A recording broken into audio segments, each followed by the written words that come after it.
रसिक हो, नमस्कार. साहित्यिक गप्पा आणि कविता याच्या तिसऱ्या भागात आपल्या सगळ्यांचे मनपूर्वक स्वागत. आजच्या आपल्या गप्पांचा विषय आहे मला उमजलेले पुलं. पु ल देशपांडे किंवा पुलं म्हटलं की रंगलेली मैफल, हास्याचा धबधबा अशाच गोष्टी आपल्याला आठवतात. माझी पिढी खरंच भाग्यवान. आम्ही पुलंना त्यांच्या उमेदीच्या काळात बघितलं.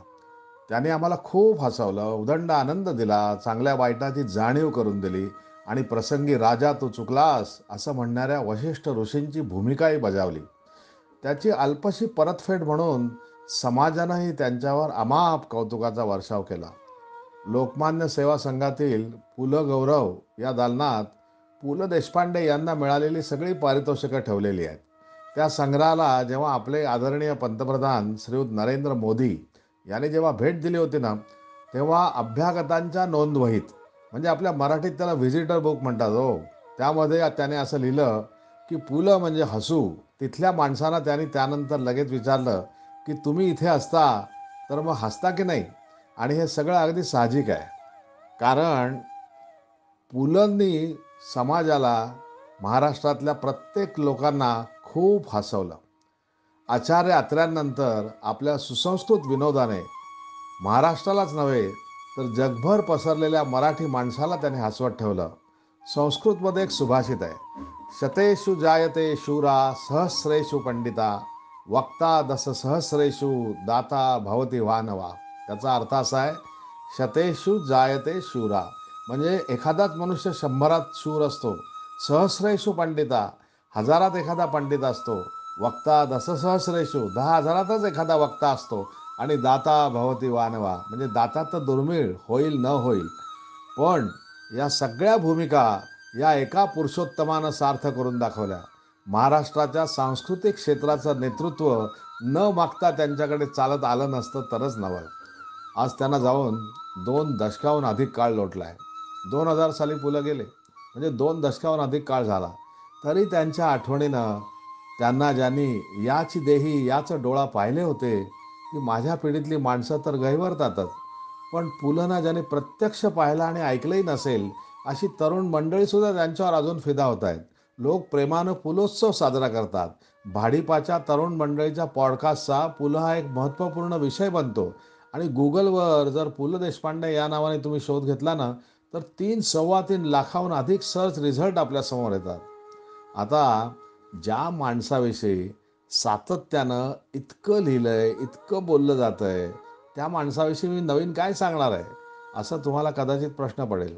पण तरीही मला उमजलेले पुलं हा विषय मी निवडलेला आहे. याचं कारण म्हणजे पुलं म्हणजे मैफल, पुलं म्हणजे हास्य, हे जसं सगळ्यांच्या मनात येतं ना, तसं पुलं म्हणजे चिंतन, पुलं म्हणजे व्यासंग, हे सगळ्यांनाच जाणवतं असं नाही. तर पुलंच्या त्या व्यासंगाचा थोडा परिचय करून घेण्यासाठी मी हा विषय निवडला आहे, मला उमजलेले पुलं.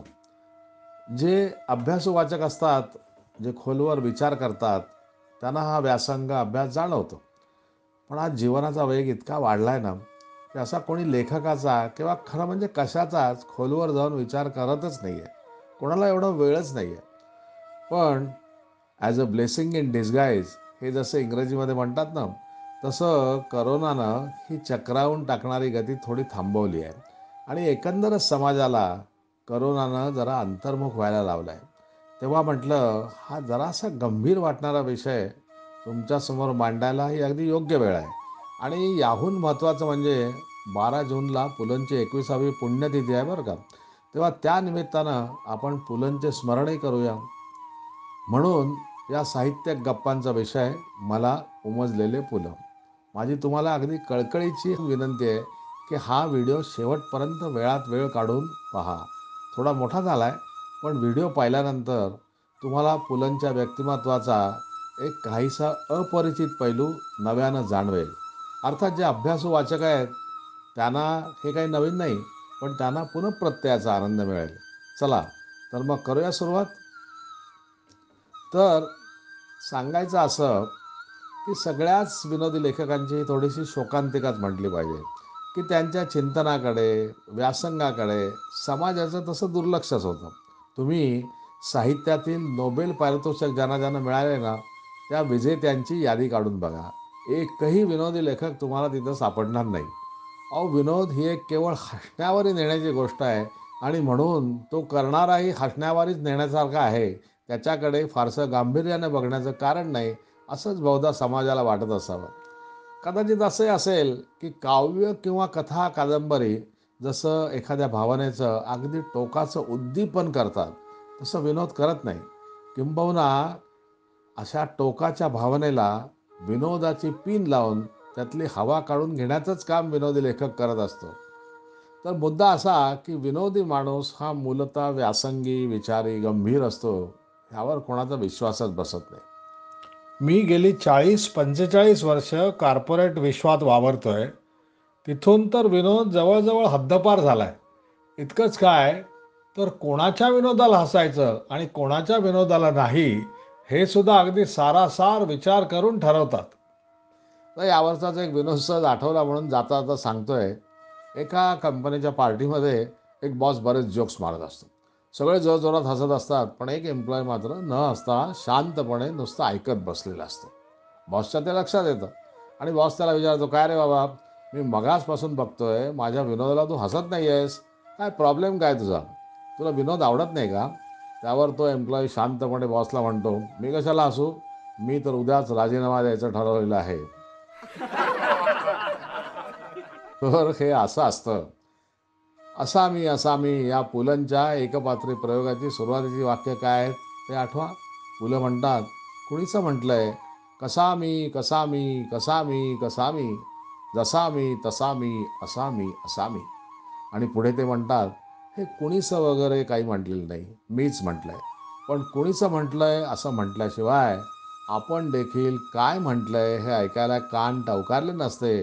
कारण या जगात काय म्हटलंय यापेक्षा कुणी म्हटलंय यालाच जास्त महत्त्व असतं. आता त्या प्रयोगात पुलं हे सगळं विनोदाने मांडतात. पण आपण कोणीतरी आहोत म्हणून मग आपली कलासुद्धा मोठी आहे हा वृथा अभिमान असतो आणि तो पुलंना मान्य नव्हता. कलाक्षेत्रात तुम्ही कोण आहात याला महत्त्व नाही, हे सांगताना पुलं म्हणतात, तुम्ही मिनिस्टरचा मुलगा आहात म्हणून तुम्हाला त्रितालात एक मात्रा जास्त असं होत नाही. कलेक्टरची बायको असो की कमिशनरची सून असो, तालात चुकली म्हणजे चुकली. कलावंत म्हणून तिची किंमत शून्य. कलावंताला नीट पाहता आलं पाहिजे, ऐकता आलं पाहिजे आणि मुख्य म्हणजे कलावंताला जीवनावर उदंड प्रेम करता आलं पाहिजे. हे सांगताना पुलं रशियातील नाट्यक्षेत्रातील एक महान कलावंत स्टॅलिनस्लावस्की, उच्चार चुकत असेल, स्टॅलिनस्लावस्की याचा संदर्भ देऊन म्हणतात, love the art in yourself and not yourself in the art. For this leads to success in our work.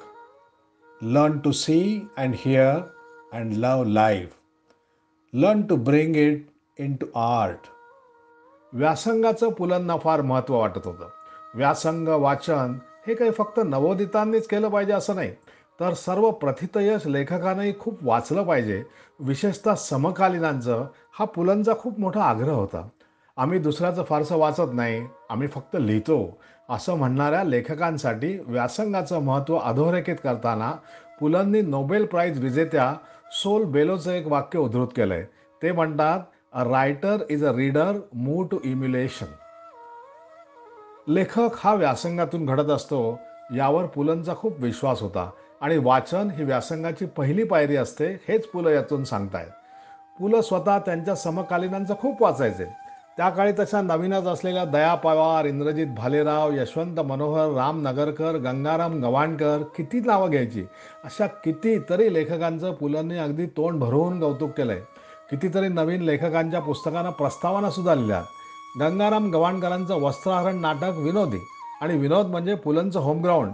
पण म्हणून पुलंना असं कधी वाटलं नाही की ही मंडळी आपली स्पर्धक आहे. वस्त्रहरणच्या कलावंतांचं कौतुक करणारं पुलंचं भाषण यूट्यूबवर उपलब्ध आहे, ते जरूर ऐका.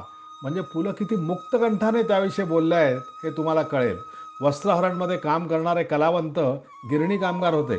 त्याचा संदर्भ घेत पुलं त्या भाषणात म्हणाले होते की कापड गिरणीत काम करून सुद्धा ह्या माणसांनी वस्त्रहरण फार सुंदर केलंय. दिस इज पुलं.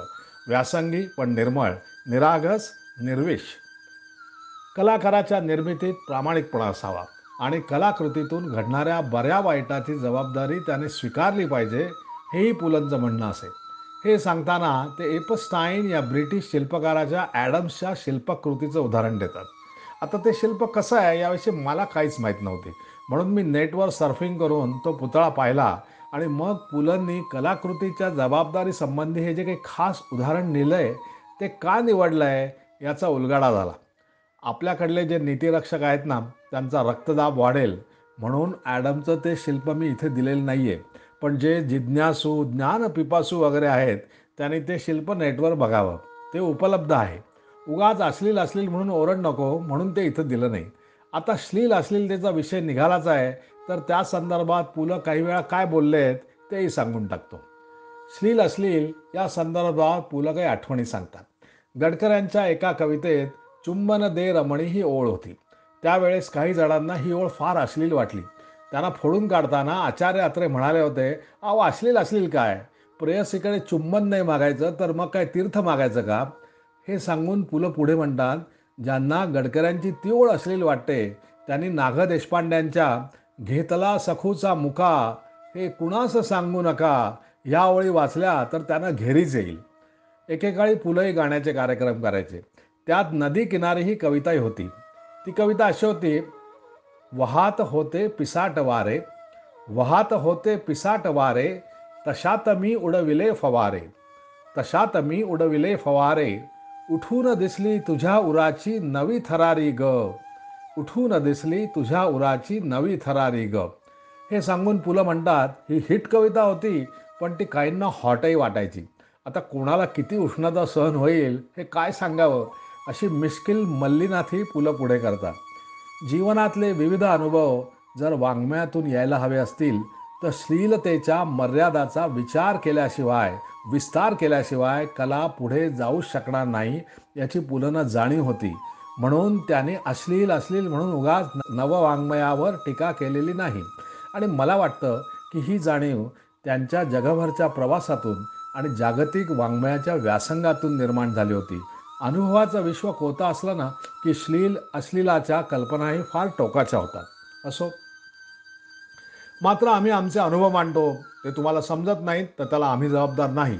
म्हणून वाङ्मयात जे स्टंट केले जातात आणि वाङ्मय दुर्बोध केलं जातं ते मात्र पुलंना मान्य नव्हतं. या संदर्भात पुलं म्हणतात, रोम जळत असताना केवळ गोड गाणी गात बसावे, अस्वस्थच होऊ नये आणि आपली निराशा वाङ्मयातून मांडू नये ही अपेक्षा भलतीच आहे.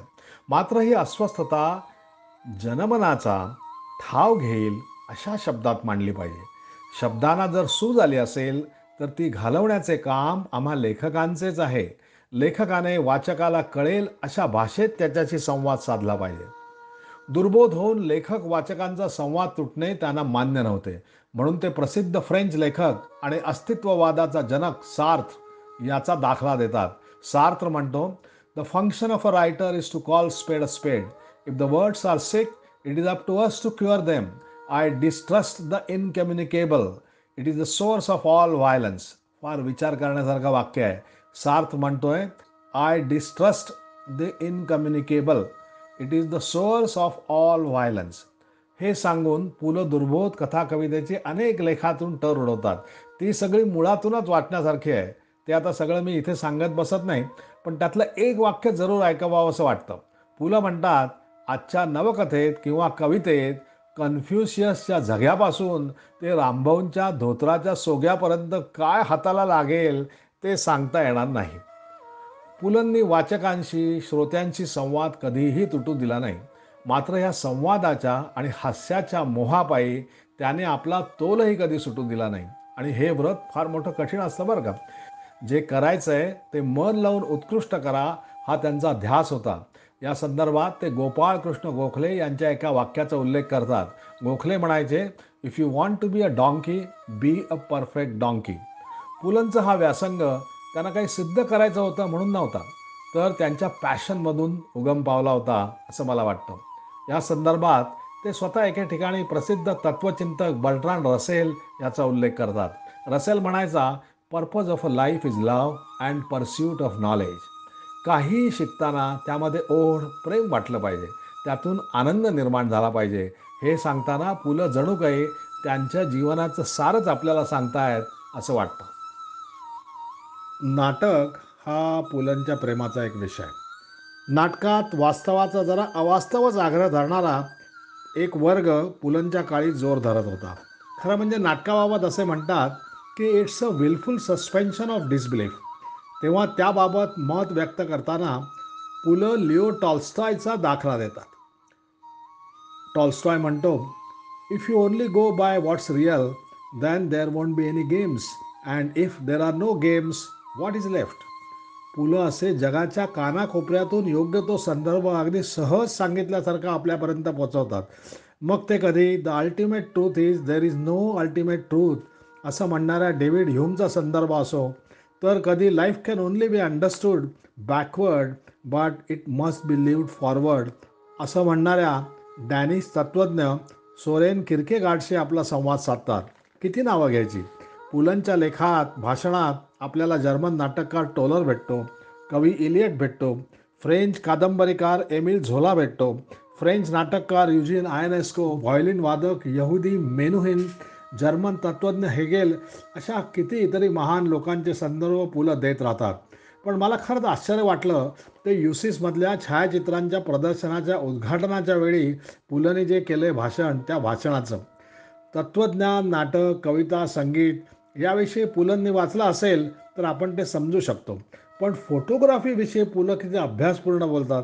पुलं म्हणतात, सामान्यांच्या डोळ्यातून निसटलेली भावगर्भ दृश्य दाखवणं हे फोटोग्राफरचं काम आहे.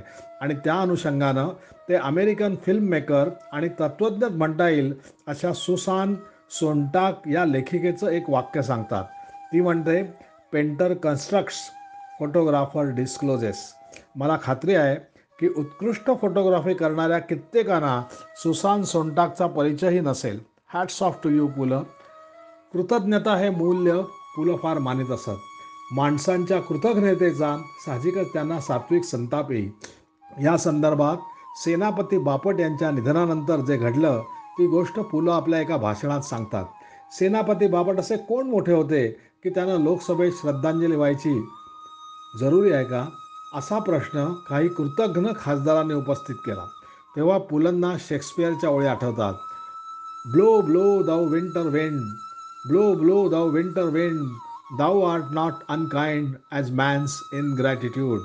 या संदर्भात पुलं बॅरिस्टर नाथ पै यांनी लोकसभेत जे भाषण केलं होतं त्यातील एका उतार्याचा संदर्भ देतात. नाथ पै त्यावेळेला म्हणतात, mister speaker sir, I want to remind you that the foundation of this parliament was not laid by Lieutenant Baker but men like Senapati Bapat. What people like him suffered, struggled for, that is why we have a parliament here today. खरंच हे ऐकलं, वाचलं की वाटतं किती कृतज्ञ आहोत आपण. पुलं म्हणजे फक्त विनोदी लेखक, पुलं म्हणजे विनोद असं जर कोणी समीक्षकांनी म्हटलं तर तो माणूसही मला खरं कृतज्ञच वाटेल. कारण या विनोदी लेखनामागे जीवन समजून घेणारा केवढा तरी व्यासंग आहे. एके ठिकाणी पुलंनी स्वतःच असं म्हटलंय की विनोदाला थिल्लरपणा समजून असल्या हसणाऱ्या आणि हसवणाऱ्या लोकांना जीवनाचा खोल अर्थ कळलाच नाही असं काही माणसांना वाटत राहतं. पण जीवनात खोल गेलं की तिथे अंधारच असतो. आणि प्रकाशापासून दूर जाऊन जीवनाचा अर्थ शोधणारे आणि स्वतःला चिरंजीव करण्यासाठी धडपडणारे लोक हे विनोदी लेखकांचे आवडीचे विषय असतात. आणि या संदर्भात पुलं प्रसिद्ध इंग्रजी समीक्षक केनेथ टायनन याचा संदर्भ देतात. तो असं म्हणतो की satire is a protest couch in a wit against the notion that there is anything more important than the fact that all men must die. मृत्यू हे एक चिरंजीव सत्य आहे आणि म्हणूनच पुलं असं म्हणतात की जन्म आणि मृत्यू या दोन टोकांच्या मध्ये पकडून नियतीनं चालवलेली आपल्या साऱ्यांची फसवणूक एकदा लक्षात आली की त्यातून सुटायला आपली आणि आपुलकीने भोवताली जमणाऱ्या माणसांची हसवणूक करण्यापलीकडे आणखी काय करायचं. आणि आज जे करोनाने थैमान चालवलेलं आहे ते बघता पुलंसारख्या व्यासंगी माणसाने जे म्हणून ठेवलं आहे ते आपल्याला जास्त तीव्रतेनं जाणवतं.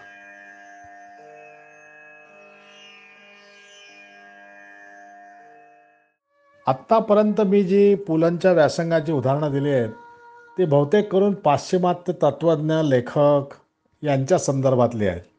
याचा अर्थ असा नाही की पुलं फक्त पाश्चिमात्य लेखक तत्त्वज्ञ यांची उदाहरणं देतात. आपल्या परंपरेबाबत तर ते इतके मुरलेले आहेत की त्यातली सुद्धा ते असंख्य उदाहरणं देत राहतात. मात्र मला एक फरक जाणवतोय की ज्यावेळेला ते पाश्चिमात्य लेखकांची किंवा तत्त्वज्ञ मंडळींची उदाहरणं देतात त्यावेळेला ते संदर्भासहित उदाहरणं देतात. मात्र आपली उदाहरणं देताना ते एखादं वाक्यच नुसतं सांगतात आणि ते बाकीचा संदर्भ आपल्यावर सोडतात. म्हणजे कसं, तर संस्कृत विषय बोलताना ते असं म्हणतात की संस्कृत आणि माझं नातं हे म्हणजे याम चिंतयामि सततम मैसा विरक्त असं आहे. आता याचा अर्थ काय हे ते श्रोत्यांवर सोडतात. म्हणजे ते असं गृहीत धरतात की ते तुम्हाला माहिती असेल, किंबहुना त्याच्यामुळे जरा जास्त मजा येते.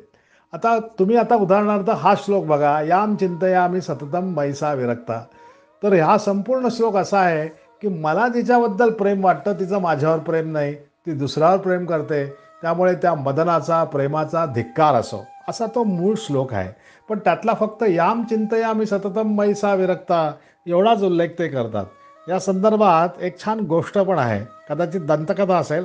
म्हणजे असं असतं की राजाचं आपल्या राणीवर खूप प्रेम असतं आणि त्यामुळे तो प्रेमानं एक छान सफरचंद राणीला भेट म्हणून देतो. राणीचं प्रधानावर प्रेम असतं, त्यामुळे राणी ते सफरचंद प्रधानाला देते. प्रधानाचं एका दासीवर प्रेम असतं, त्यामुळे तो प्रधान ते सफरचंद दासीला देतो. आणि दासीचं मात्र राजावर प्रेम असतं, त्यामुळे ती दासी ते सफरचंद राजाला परत देते. आता राजाकडे हे सफरचंद आल्यानंतर राजा ओळखतो की हे सफरचंद आपलंच आहे, त्यामुळे तो परत चौकशी करतो की हे कुठनं कुठे गेलं. आणि मग त्याला ज्यावेळेला हे सगळं लक्षात येतं त्यावेळेला तो असं म्हणतो, याम चिंतयामि सततम मैसा विरक्ता. जिथं मी चिंतन करत असतो ती मात्र माझ्याबाबत विरक्त आहे. धिक्ताम च तम च मदनम च इमाम च माम च. म्हणजे ह्या सगळ्याचा प्रेमाचा मदनाचा धिक्कार असो, असा तो संस्कृत सुभाषित आहे, असा तो संस्कृत श्लोक आहे. पण पुलं सांगताना असं म्हणतात, याम चिंतयामि सततम मैसा विरक्ता. म्हणजेच माझं संस्कृतवर प्रेम आहे, पण संस्कृतचं माझ्यावर प्रेम नाही, असं पुलं विनोदानं आणि नम्रपणे आपल्याला सांगतायत. आता एक दुसरं उदाहरण घेऊया. रागाची संकल्पना सांगताना पुलं असं म्हणतात की सारेगम पधनिसा या सप्तकामधले काही स्वर वर्ज्य केले की नवीन रागाची निर्मिती होते. उदाहरणार्थ म आणि नी वर्ज्य केले की भूप राग होतो. म्हणजे सारेगप धसा, म आणि नी वर्ज्य करायचे. संगीतामधले जे दर्दी लोक आहेत, संगीतातले जे माहितगार लोक आहेत, त्यांना हे सहज समजेल. आणि हे सांगताना पुलं सहज म्हणून जातात की तेन त्यक्तेन भुंजिता. म्हणजे जगातील सर्व वस्तूंचा त्यागानं भोग घ्यावा. आता काही स्वरांचा त्याग केला की नवीन रागाची निर्मिती होते आणि नवीन आनंद निर्माण होतो, हे ते सांगतायत. पण तेन त्यक्तेन भुंजिता ही जी ओळ आहे ही मुळात ईशावास्य उपनिषदांमधली ओळ आहे. ईशावास्य उपनिषदांमध्ये असं म्हटलंय, ईशावास्यम इदम सर्वम यत्किंच जगत्याम जगत तेन त्यक्तेन भुंजिता. जगामध्ये जे जे काही आढळतं ते सर्व ईश्वरानं व्यापलेलं आहे आणि जगातील सर्व वस्तूंचा त्यागानं भोग घ्यावा. आता हे सगळं पुलं सांगत बसत नाहीत आणि त्यामुळे खरंच त्यांच्या व्यासंगाचं कौतुक वाटतं. आता एक तिसरं उदाहरण घेऊया की बालगंधर्वांच्या गाण्यासंदर्भात आणि एकंदरच संगीत नाटकासंबंधात बऱ्याच लोकांचा आक्षेप होता. आक्षेप असा होता की गाण्यामुळे नाटकाची गती थांबते आणि गाण्यामुळे गोंधळ होतो, गाण्यामुळे नाटकात गोंधळ होतो, अशा तऱ्हेचं लोकांची एक भावना होती किंवा लोकांचं असं ठामपणे कित्येक लोकांचं म्हणणंही होतं. तर त्याला उत्तर देताना पु ल देशपांड्यांनी असं म्हटलेलं आहे की गाण्यामुळे नाटकात गोंधळ होतो असं म्हणणं म्हणजे फुलांमुळे पूजेत गोंधळ होतो असं म्हणण्यासारखं आहे. त्यांचं असं म्हणणं होतं की गाणं नाटकाला पुढे नेत असतं. आणि ते सांगताना ते असं म्हणतात की जाऊ द्या, काही लोकांना ते कळत नाही, असं आपण म्हणायचं की तान प्रति नयेश यज्ञा, तान प्रति नयेश यज्ञा. म्हणजे त्यांच्यासाठी हा प्रयत्न मुळी नाहीच आहे. आता हा जो मूळ श्लोक आहे हा भवभूतीने म्हटलेला एक श्लोक आहे. भवभूती हा उत्तर रामचरित्र लिहिणारा एक महान नाटककार होता आणि दुर्दैवाने त्याच्या योग्यता समजणारा कोणी राजा, कोणी कोणी रसिक हे त्या काळात नव्हते. आणि त्यामुळे भवभूती असं म्हणतो की जे खरोखरच आमची अपकीर्ती येथे पसरवतात त्यांनी हे समजून असावं की हा प्रयत्न हे साहित्य त्यांच्यासाठी नाही आहे. कालोऽयं निरवधिर विपुलाच पृथ्वी असं तो म्हणतो. माझा कोणीतरी समान धर्म निर्माण होईल, कारण हा काळ अनंत आहे आणि पृथ्वी विपुल आहे म्हणजे मोठी आहे असं तो म्हणतो. तर तान प्रतिनैष यज्ञा याचा संदर्भ हा असा आहे. मराठी कवितेतले तर असंख्य संदर्भ पु ल जाता येता देत असतात. आता बॅरिस्टर नाथ पै कोकणचं प्रतिनिधित्व करायचे, तर ते वर्णन करताना पु ल असं म्हणतात की विळा कोयता धरी दिगंबर अशा कोकणाचं बॅरिस्टर नाथ पै प्रतिनिधित्व करायचे. आता विळा कोयता धरी दिगंबर हे काय आहे, तर विळा कोयता धरी दिगंबर हे शब्द जे आहेत हे गोविंदाग्रजांच्या महाराष्ट्राचं जे स्तोत्र त्यांनी गायलेलं आहे त्या कवितेतले शब्द आहेत. त्या कवितेमधला एक भाग असा आहे की तुझ्या भुकेला वरी नागली आणि कणी कोंडा, वाहन पायी अंगी कांबळी उषा खाली दोंडा, विळा कोयता धरी दिगंबर दख्खनचा हात, अशा त्या ओळी आहेत. आणि ते सांगताना पु ल फक्त विळा कोयता धरी दिगंबर अशा कोकणचं बॅरिस्टर नाथ पै प्रतिनिधित्व करायचे असं सांगून जातात. आता ज्याला हे संदर्भ माहिती आहेत, ज्यांना ह्याचं ज्ञान आहे, त्यांना त्याच्या मागचा व्यासंग पटकन जाणवतो. आणि म्हणूनच मी असं म्हणतो की पुलंसारखा व्यासंगी मनुष्य होणं कठीण. व्यासंगी बरेच असतात, पण मी ज्यावेळेला असं म्हणतो की व्यासंगी मनुष्य होणं कठीण म्हणजे काय, तर पुलंची व्यासंगाची जात अशी होती की ते अत्यंत शीतल होती. सर्वसाधारणतः व्यासंगी माणसं ही उग्र होतात, जड होतात, समजायला कठीण असतात. पण पुलंचं तसं कधीही झालं नाही. पसायदानामध्ये ज्ञानेश्वर माऊलीने असं म्हटलेलं आहे, चंद्रमे जे अलांछन मार्तंड जे तापहीन, म्हणजे डाग नसलेले चंद्र, चंद्रमे जे अलांछन मार्तंड जे तापहीन, म्हणजे जे सूर्य आहेत, सूर्यासारखे प्रखर आहेत, तेजस्वी आहेत, परंतु त्यांचा ताप नाही असे सूर्य. तर मला नेहमी असं वाटतं की पु ल देशपांडे हे मार्तंड जे तापहीन असे होते. पुलंच्या व्यासंगाच्या संदर्भात अजून एक गोष्ट मला अगदी आवर्जून सगळ्यांच्या लक्षात आणून द्यावीशी वाटते, आणि ती म्हणजे हे जे काही संदर्भ पु ल देत होते आपल्या लेखातून म्हणा, भाषणातून म्हणा, हा काळ कुठला होता ते लक्षात घ्या. हा काळ होता 1960 ते 1990 या दरम्यानचा. आपल्या देशात कम्प्युटरचा जन्म हा साधारणतः 1980च्या दरम्यान झाला. आणि आज तुम्हाला माहिती आहे की काय प्रचंड प्रगती त्या क्षेत्रात झालेली आहे. आज एखाद्याला जर संदर्भ पाहिजे असतील तर तुमच्यासमोर गुगल गुरु हा हात जोडून उभा असतो. विकिपीडिया तुम्हाला सातत्याने मदत करायला तयार असतो. तर ज्ञानसाधना ही त्या मानाने सोपी झालेली आहे. पण तो जो काळ होता 60 ते 80-90च्या दशकातला, हा काळ ज्ञानसाधनेसाठी तसा खडतर होता आजच्या तुलनेनं. आणि म्हणून या व्यासंगाचं महत्त्व जे आहे हे जास्त आहे. व्हिडिओच्या या शेवटच्या भागात पुलंच्या संदर्भातल्या माझ्या 2 वैयक्तिक आठवणी आहेत, त्या मी तुम्हाला सांगणार आहे. पुलंच्या संदर्भात माझी पहिली आठवण आहे ती मी त्यांना भेटल्याची. तो काळ म्हणजे साधारणतः 1969 सालचा काळ असेल, म्हणजे आता जवळजवळ 50 वर्ष होत आली. तर त्यावेळेला आमच्या विभागातल्या गणपती उत्सवासाठी म्हणून पुलंचं तुझं आहे तुझोबाशी नाटक बसवलं होतं. तर त्या नाटकाला दिग्दर्शनासाठी आम्हाला सध्याचे जे ख्यातनाम नट आहे संजय मोने, त्यांचे वडील हे आम्हाला मदत करत होते.